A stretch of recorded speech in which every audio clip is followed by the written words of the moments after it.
Good morning dear students business studies में आज हम स्टाफिंग पर कुछ केस स्टडीज को डिस्कस करेंगे। ठीक है, तो आज हमने स्टाफिंग से रिलेटेड केस स्टडी को डिस्कस करना शुरू किया है। तो देखिएगा, एक केस स्टडी है, क्वेश्चन नंबर 9 है। मैं इसको रीड आउट कर रहा हूँ, आप लोग भी ध्यान दीजिएगा।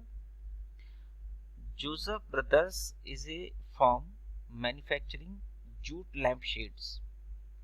It uses leftover jute pieces from various jute factories to manufacture economical lampshades which are supplied to various hotels in nearby towns. Students, Joseph brothers एक फर्म है, मैन्युफैक्चरिंग फर्म, जो लैम्पशेड्स बनाती है जूट के। It uses leftover jute pieces from various jute factories. कुछ factories हैं जिनसे जो जूट के कुछ पीसेस छूट जाते हैं या वेस्टेज रह जाती है, ये उनको कलेक्ट करते हैं and manufacture economical lamp shades, और सस्ते लैम्प शेड्स बनाती हैं which are supplied to various hotels in near by town, जिनको पास के जो कस्बे हैं उनके होटल्स में उनको सप्लाई किया जाता है। यानी कि जोसेफ ब्रदर्स जो है वो जो एक जूट कंपनी है जो फैक्ट्री से बचे हुए जूट्स, जो फैक्ट्रीज का वेस्टेज होती है, उससे सस्ते जूट्स लैम्पशेड्स बनाती है और वो होटल्स में सप्लाई करती है। तो ध्यान रखिएगा, इसमें एक वर्ड है the left over jute pieces from various jute factories. तो ये ध्यान देने वाली बात है, इसको देखिएगा, आप इसको याद रखिएगा, इस कोटेशन को। It employs men and women from nearby villages as worker of creating good lampshades design. इन्होंने क्या काम किया है कि पास के गांव के कुछ मेंस एंड वेमेंस, यानी कि आदमी को और महिलाओं को, दोनों को उन्होंने ये काम दिया है, पास के गांव के लोगों को। तो ये मैन एंड वीमेन, इस कोटेशन को भी आप अंडरलाइन कर लीजिएगा। Joseph Brothers is not able to meet its target. Namish, the supervisor of the company, was told to analyze the reason of the poor performance.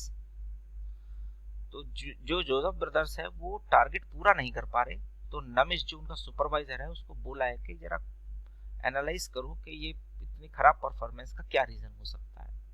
Namish found the following problems and suggested certain solution in the working of the business. कुछ problems उसने find out कर ली हैं और जो उसके solutions हैं वो भी बताए हैं, सजेस्टेड सॉल्यूशंस जो हैं वो भी बताए हैं। The number of workers employed was less than what we required for the work. सबसे बड़ी जो कमी दिखाई दी कि जो एम्प्लॉइज हैं वो कम है हमारे पास में, जिस वजह से ये काम में देरी हो रही है। As a result, the existing worker were overburdened. तो क्या हुआ कि इससे जो हमारे उस टारगेट को पूरा करने के लिए जो एग्जिस्टिंग वर्कर्स हमारे हैं वो ओवरबर्डन हो गए, उनके पास काम बहुत ज्यादा हो गया है। The firm decided to search for new worker and it asked the present employees to introduce candidate or recommended their friends and relatives to the firm. तो इसके लिए फर्म ने क्या कहा है कि कुछ नए वर्कर्स की जरूरत है, तो वो कहाँ से आएंगे? उन्होंने बोला है जो प्रेजेंट वर्कर हैं वो अपने किसी रिश्तेदार, जान पहचान वाले लोगों को, दोस्तों को, अपने गांव के साथी जो हैं उनको वो फर्म में ले आए। This enable to the firm to put people to the job and assure that attainment of objectives according to the plans. इससे क्या होगा कि ये जॉब्स पर, ये जॉब हैं, खाली जो वैकेंसीज हैं, इस पर लोग आएंगे, काम करेंगे और उससे वो अपने प्लान को वो अचीव कर पाएंगे। ठीक है स्टूडेंट्स, तो आपने केस स्टडी को देख लिया। जोसेफ ब्रदर्स है, किसी फैक्ट्री से बचे हुए जूट पीसेस से वो अपनी मैन्युफैक्चरिंग यूनिट में लाता है, उनसे लैम्प शेड्स बनाता है। ठीक है, लैम्प शेड्स जो है वो बनाने के लिए उसने जो वर्कर अपनी कंपनी में रखे हैं वो पास के गांव से कुछ महिलाएं और पुरुष दोनों तरह के लोग हैं। और जोसेफ ब्रदर्स की प्रॉब्लम ये आ रही है कि वो टारगेट फिर भी अचीव नहीं कर पा रहा, तो उसने अपने सुपरवाइजर को बोला है कि ये प्रॉब्लम कहाँ है, इसको एनालाइज करो और उसका सोल्यूशन बताओ। तो उसने बताया कि हमारे पास नंबर ऑफ वर्कर्स की कमी है कम वर्कर्स हैं और इससे जो हमारे एग्जिस्टिंग वर्कर है वो ओवरबर्डन हो रहे हैं, वो प्रॉपर्ली काम नहीं कर पा रहे हैं। तो उन्होंने डिसाइड किया कि ठीक है, हम अपने ही वर्कर्स को बोलते हैं भाई तुम अपने रिश्तेदारों को, रिलेटिव्स को लेकर के आओ और उनको जॉब भी मिलेगा और फिर हम अपने टारगेट्स को अचीव कर सकते हैं। तो ये सिचुएशन है।